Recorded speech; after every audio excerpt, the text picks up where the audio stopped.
Del libro Los Juegos de Maya de Delia Steinberg Guzmán. La naturaleza. Nada le resulta más natural al hombre que la naturaleza, pero no natural en el sentido filosófico de la cuestión, como respondiendo todo a un plan ordenado de la evolución y de la ley divina, natural en el sentido humano, es decir, que todo está al servicio del hombre. Todo existe simplemente para beneficiarle, o para que él extraiga beneficio de las cosas. Todos los reinos inferiores al humano que conviven con nosotros dentro del marco de la misma naturaleza están a disposición. Las piedras pueden utilizarse sin más. Las plantas son buenas para comerse o para fabricar cosas con ellas. Los animales se comen naturalmente o se aprovechan para múltiples trabajos. La tierra está para que germinen las semillas que echamos en ella o para proporcionarnos sus tesoros ocultos con la mayor rapidez y facilidad posible. Y aún he oído decir que las estrellas en el cielo son luminarias que Dios puso para guiar al hombre en su camino nocturno.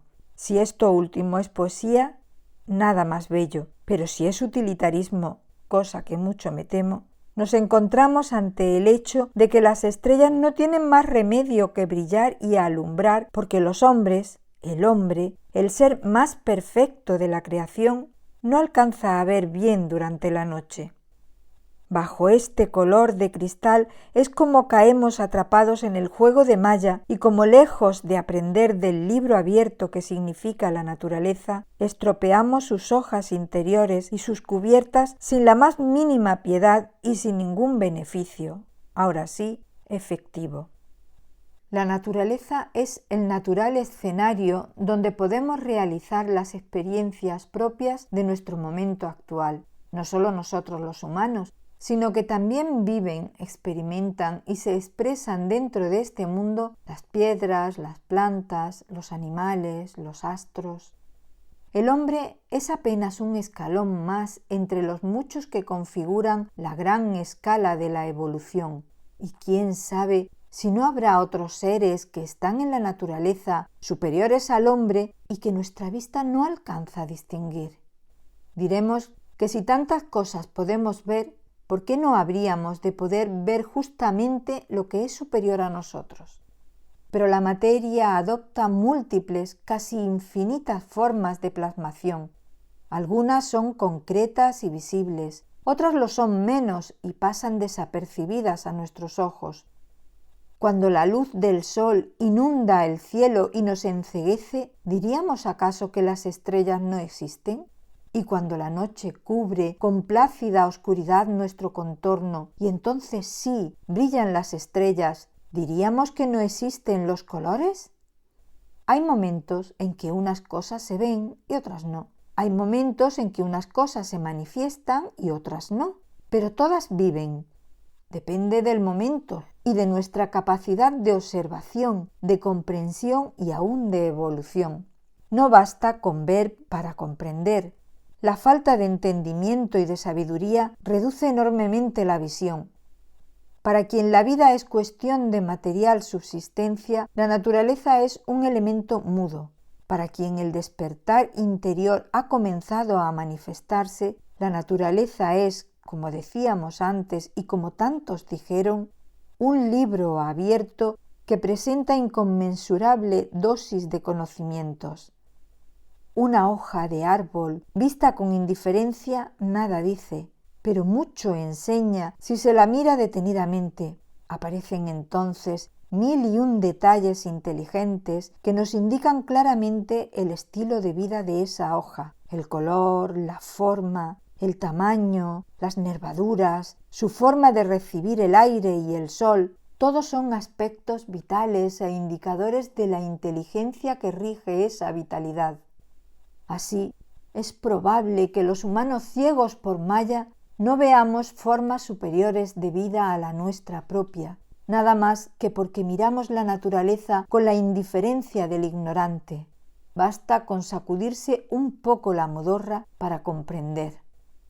Tal como en la piedra alienta el futuro movimiento del árbol, tal como en las plantas alienta la futura sensibilidad del animal, Tal como en el animal alienta la futura inteligencia del hombre, así en el hombre alienta la futura espiritual sabiduría del superhombre.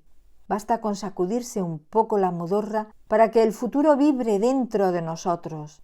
Basta con abrir apenas los ojos para advertir que el hombre, cargado de tantas y tantas imperfecciones, no puede ser el último y más acabado modelo de la naturaleza.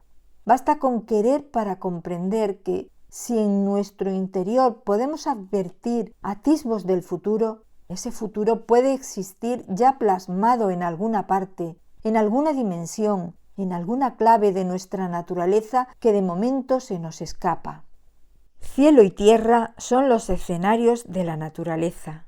En el medio, las infinitas formas de vida que se expresan. Del cielo extraen la fuerza cósmica del misterio sideral, el misterio del futuro. En la tierra hunden sus raíces en el otro misterio pretérito de la conformación de la materia.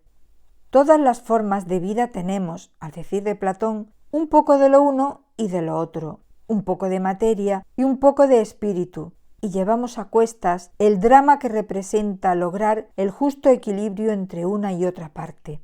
Todas las formas de vida, incluidos nosotros los hombres, tenemos una madre y un padre. La madre es la tierra horizontal, generosa y dadora de alimento, capaz de cobijarnos y de sacrificarse calladamente con tal de satisfacer nuestras necesidades.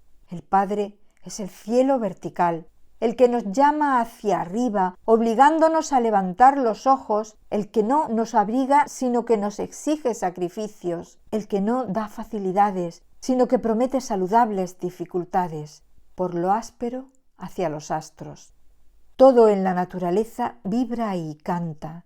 Nada está quieto, todo se dirige hacia alguna parte, todo cumple con su propio destino. Por eso Pitágoras nos hablaba de la música de las esferas, del movimiento de los astros y de la sinfonía que ellos condicionaban con el giro de sus cuerpos celestes. También nuestra naturaleza terrestre vibra y canta. También en ella hay sonidos especiales que configuran el ritmo de su propio movimiento. ¿Habéis quedado alguna vez en silencio absoluto, oyendo tan solo el murmullo de la naturaleza? No de la naturaleza ideada por los humanos, no el ruido de las grandes ciudades, no el de las máquinas. ¿Habéis oído el sonido natural del viento, del follaje de los árboles, de las olas del mar, de los miles de animalitos que pululan alrededor nuestro casi sin que nos demos cuenta? Dicen los que saben que nuestra naturaleza, nuestra tierra, canta el sonido que llamamos Fa. Nuestra escala musical se basa en 7 sonidos: Do, Re, Mi, Fa, Sol, La y Si.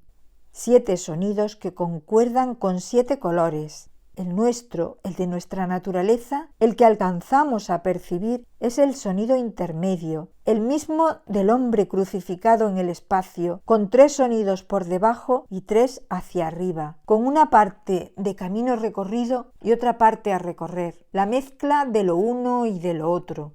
Esa es la naturaleza.